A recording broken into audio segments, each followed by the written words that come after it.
Ito reason kung bakit ayoko ng cash on delivery sa aking online business, dahil napakadami pong bogus. Iba walang laman yung profile picture, gusto pa shipping.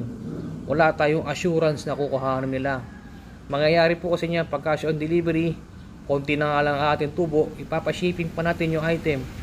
In the end, pag hindi kinuha ng buyer, dumating sa area niya na failed to receive, mangyayari yung shipping pinainabono mo, wala na, lipad na yun, lipad na po yun.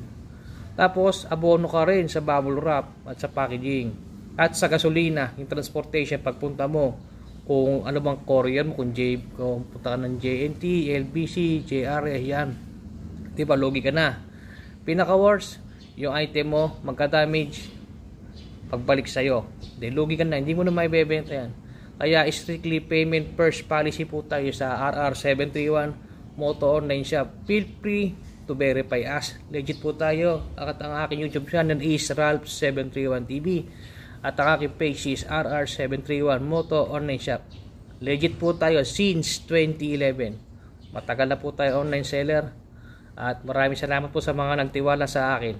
Thank you.